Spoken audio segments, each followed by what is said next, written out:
Margaret sat by the cold river, arms wrapped around her trembling shoulders, too weak even to let out a quiet moan. Not so long ago it seemed there was nothing more reliable than her former life.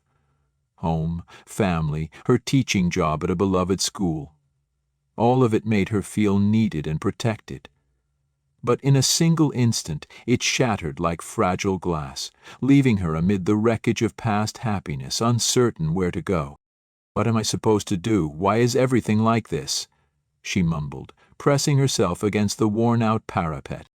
An overwhelming sense of emptiness seized her from head to toe. No advice, no help, no warm shoulder to lean on, as if life itself had decided to test her resilience. Why did it all collapse right on me? Her soul bore a heavy burden of losses. Her mother's passing, a divorce, losing her job. Sometimes Margaret felt there was no point in even getting out of bed in the morning, but one day a fierce gust of wind seemed to stir something inside her. She couldn't understand where that stubborn urge came from, the one that nudged her to take at least a tiny step forward. Maybe it was a whisper from the part of herself that still believed in miracles. She tried to get a job several times, but her resume didn't interest anyone. A stern man peered over his glasses and said, "Unfortunately, our company is looking for more active employees." Margaret went pale. Wasn't I active enough? Deep discouragement weighed on her, her heart awash in bitter resentment. Lowering her head, she walked out onto the street and leaned helplessly against the cool glass of a nearby shop window. "How am I supposed to live if everything's abandoned me?" she murmured, peering at her own reflection. That same day, her scarf slipped off her shoulders and a passer-by accidentally stepped on it. Reaching for the scarf, Margaret nearly broke down in tears. It felt like even the smallest things were leaving her. And yet something kept her from total despair. Maybe it was the memory of her mother, who always firmly repeated, "There's no such thing as a dead end." That evening she returned to the tiny rented room on the city's outskirts. The lamp barely shone, and wind howled outside like a raging beast. A stack of unsent letters lay on the table, next to a battered planner with blank pages. Why write new plans, she thought, and then a quiet inner voice stirred. But what if I just try? Her finger touched the ballpoint pen. A strange determination lit up her gaze. Maybe if everything was lost, there was nothing left to fear. She could choose to do something she had never dared before. Slowly, a vague dream began to take shape. A different job, a different town, something that might let her rediscover her faith in life. The next morning Margaret wandered through the market, where the clamor of stalls formed its own bustling world. Vendors shouting, the aroma of baked goods, shoppers dashing about. She ran into an old friend. Kelly had come back for just a few days, but took the chance to share some news.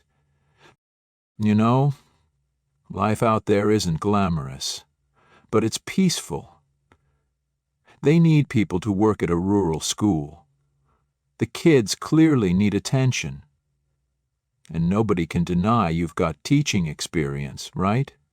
Margaret blinked, repeating softly, "Teaching experience. But who needs me, without references, without recent years on the job?" Kelly laughed. "Honestly, it's not like they're bogged down in paperwork. If you got the heart and at least some desire to teach and support those kids, that's enough." A pang of doubt hit Margaret. Leaving for some place she'd never even heard of? But deep down, an idea was brewing. Escape from these ruins, hide from those haunting memories. Maybe out there she would learn how to breathe again. Though fear of the unknown fluttered inside her, something undeniable drew her to that new place. For a few days she agonized over the decision. What if it ended in more disappointment? Still, she took the leap. A hectic relocation, a simple suitcase stuffed with a couple of old sweaters, a notebook filled with half-formed thoughts, a book her mother once gave her, and a neatly rolled-up photo of herself, smiling alongside her ex-husband. She still felt warmth radiating from that photo, and letting it go was agonizing, but she understood. Leaving the past behind doesn't mean erasing it, it just means allowing the memories to remain within you without pain. On the train, Margaret watched as fields, sparse houses, and broken roads flashed by. Random thoughts flickered in her mind like images in a kaleidoscope. In her ears, Kelly's words still echoed. New people, new chances, fresh air, and kids who can't wait for a teacher with a kind heart. Margaret almost allowed herself a fragile smile. "Will I be able to pull this off?" she whispered, staring at her reflection in the grimy window. "I've thought so many times that I couldn't possibly, but what if it actually works out?" The roar of the train merged with the rhythmic clatter of the wheels, lulling her while stirring a nervous shiver within. What would that little town be like? Could she find a safe corner for her soul? She still felt dread, yet a strange curiosity began to seep in. She once loved teaching, inspiring kids, watching that spark of discovery in their eyes. Maybe that was her path to a new purpose. When she arrived at the tiny station, no one was there to greet her, but Kelly had left an address. "Go ahead, ask around. People will show you the way." After walking a short distance down a dusty lane, Margaret felt her heart steady, no longer pounding quite so wildly. Everything here looked different. Quiet, steady homes with wooden shutters, small gardens blooming with unfamiliar flowers, none of the hustle and noise of her former city. Setting her suitcase aside, she glanced around. The sun was setting, painting the sky in orange and purple hues. She exhaled softly and raised her chin. The first thing she sensed was not fear or despair, but a cautious gratitude toward fate for guiding her here. In that moment, she realized she was ready, even if she only tried once, to reclaim her true self. Yes, everything was unclear, maybe even scary, but a new road had opened up in front of her, and deep in her soul she felt that, no matter the obstacles, she could still find the strength to stand, truly stand, on her own again. Before long, Margaret carefully knocked on the solid wooden door of a small, time-worn cottage, where, according to Kelly, a retired teacher named Grace Parker lived.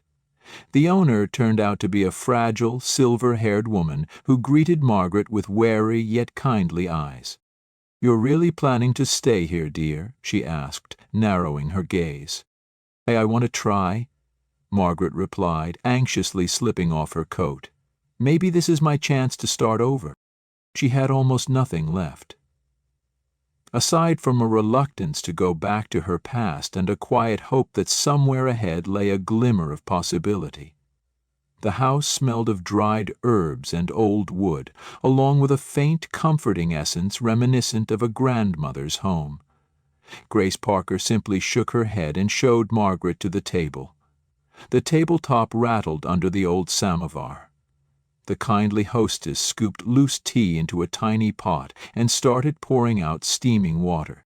At dawn, Grace Parker led Margaret to a small, low school building with carefully whitewashed walls, set beside a wide field stretching into the horizon.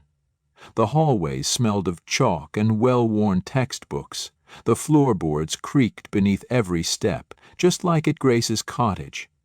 Bashful young voices echoed here and there, mingling with the footsteps of a handful of teachers.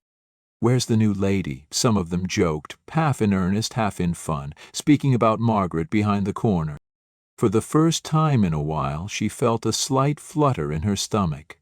Once upon a time, she had adored everything about teaching, but now, that adoration blurred with uncertainty. "Well, hello there, school," Margaret murmured, smoothing a stray lock of hair. A short man with glasses greeted her amiably. He was the school's principal.